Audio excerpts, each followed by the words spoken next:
guys, in this week's hair video, I'm going to show you how I trim my fringe bangs at home. This is something I was actually terrified of when I first got my bangs cut. I loved the look of the bangs, but I soon realized that because I like the bangs to actually be fairly long, like really close to my eyelids, I'm gonna have to trim them myself at some point, or I would be literally going to the hair cuttery like every 2 weeks or something ridiculous. And so it's a skill that I have taught myself, and I'm gonna show you how I do it. I'm just a stay-at-home mom. I have no professional training. You might watch this and say, your bangs look terrible. I absolutely won't want to try that myself. But I'm hoping that this will embolden you, if you want to be able to do cool things with your hair but you don't have a huge budget for it, to try to start learning how to do some of the things that you want to do yourself. In this case, I went to the store and I bought a simple pair of scissors for cutting hair. And I talked with a friend of mine, and she said that she's been cutting her own bangs forever. This is what she taught me to do. I gather a very small section of hair, I take my scissors, and I alternate from cutting angling up to angling down from section to section.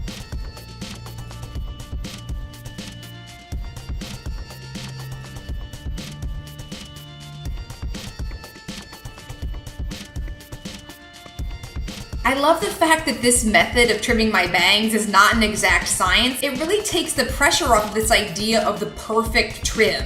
Because the cut angles the hair just a little bit differently, it gives me the flexibility to know that while it's not perfect, it does create a very balanced and uniform look overall.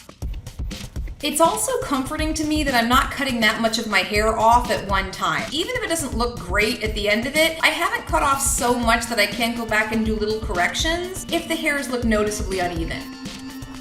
I'm finished up with my final cut, and I'm super happy with this. I no longer feel any of the hairs from my bangs poking the top of my eyelids. I'm satisfied that the length on both the left and the right side looks fairly even. If I find that any of the hairs seem to be poking out, at this point, I don't mind taking my scissors and just kind of cutting straight across if I see some hairs that seem like they're hanging down too long. My bangs never lie straight down anyway. I have to physically straighten them. Even when I straighten them, they still have some kind of a kink to it. I'm glad that I can see easier. I'm glad that my bangs are still long enough that I can pull them back and an updo if I want to. This angled approach to cutting bangs has really worked well for me, and I would encourage you to try it. Especially if you have bangs already and you're letting someone else cut them, you might want to give this a try. Just starting with small amounts of hair to begin with. Again, I do like 1/4 of an inch. It's not that much hair. It's not that big a deal if I make a mistake. I actually have some room to kind of play with it. I hope you guys found this information to be helpful. If you enjoyed the video, definitely hit the like button below